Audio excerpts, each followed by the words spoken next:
फैज, शुक्रिया आपके वक्त का। फिर आप मुतमईन हैं चौधरी परवेज इलाही वज़ीर आला पंजाब बन रहे हैं? जी हाँ बिल्कुल, क्योंकि नंबर पूरे हैं, अब तो वोट भी हो गए हैं, तो अब तो सिर्फ रस्मी सी एक कार्रवाई बाकी रहती है। लेकिन अगर कोई गैर कानूनी चीज होती है तो फिर जाहिर है ये याद रखें, ये पूरा इलेक्शन इस पर सुप्रीम कोर्ट ऑफ पाकिस्तान की हदायत भी शामिल हैं और उस तरह तो कोई भी गैर आईनी गैर कानूनी चीज तो किसी सूरत एक्सेप्टेबल नहीं होगी। और कानून वाज़ेह है, जो अभी थोड़ी देर पहले मीडिया आउटलेट्स पे कुछ चीजें चल रही थी, लेकिन जो कानून है वो वाज़ेह है कि जो हदायत है वो पार्लिमानी पार्टी की तरफ से दी जाती हैं।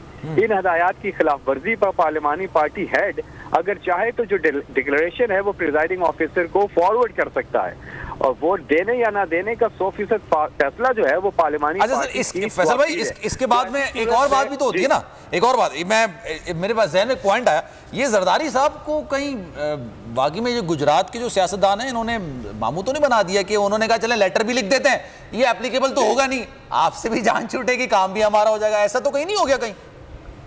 नहीं, मैं नहीं समझता कि ऐसा हुआ है, लेकिन उनकी वो लोग तो डेस्परेट हुए हुए ना, वो तो पूरी कोशिश कर रहे हैं। लेकिन यहाँ पे जाहिर है, और एक और बात भी इसमें है कि जो मेजॉरिटी पार्टी जिधर फैसला करती है वही होता है।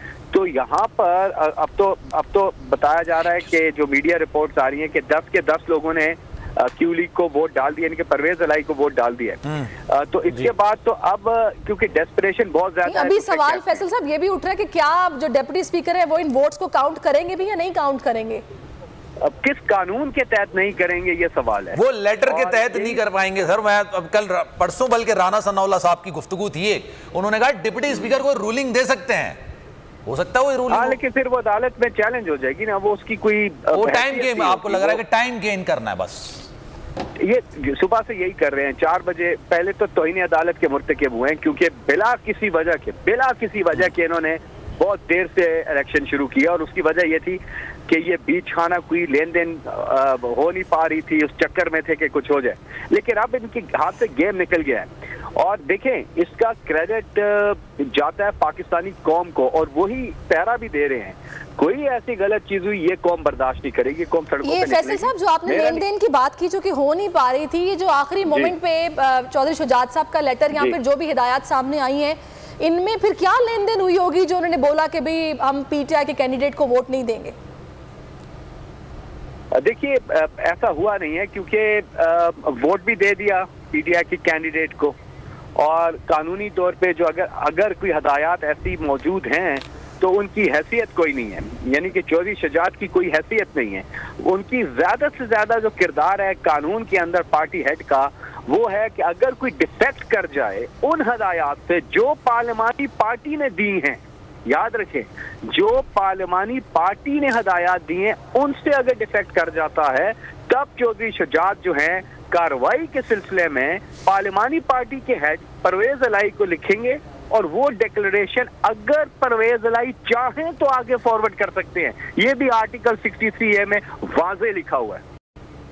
सही। फैसल जावेद साहब, क्या फिर अगर आप बना लेते हैं हुकूमत, लेट सपोज जो आप ये वोट तो पड़ गए, अब ये काउंट होंगे नहीं होंगे एक अलग मसला है, चलाएंगे पंजाब में हुकूमत कराएंगे? जी बिल्कुल। तो फिर ये जो आपका जो मुतालबा था वो तो फिर तो पीछे नहीं रह जाएगा जनरल इलेक्शंस का? नहीं, हमने बिल्कुल आप ठीक कह रहे, हम अपने मुतालबे से कतई पीछे नहीं हट रहे। पाकिस्तान में इस वक्त आज जो डॉलर को आप देखें, महंगाई को आप देखें, बेरोजगारी को आप देखें, बिजली, पेट्रोल, डीजल, कोई और हल नहीं है। ये नहीं है कि पंजाब के इलेक्शन जीत के हम अपने हम तो अब पूरा जोर लगाएंगे, क्योंकि अब तो इनके पास कहीं पे कश्मीर में हमारी हुकूमत, गिलगित बल्तिस्तान में हमारी हुकूमत, पंजाब में हमारी हुकूमत इंशाल्लाह बन जाएगी। इसके अलावा खैबर पख्तूनख्वा में हमारी हुकूमत, नून लीग ना बलोचिस्तान में है ना सिंध में है, सिर्फ संजानी टोल प्लाजा से लेके 17 मील तक, वहाँ तक के ये प्राइम मिनिस्टर रह गए हैं। सब्सक्राइब करें और बेल दबाएं ताकि कोई खबर रह न जाए।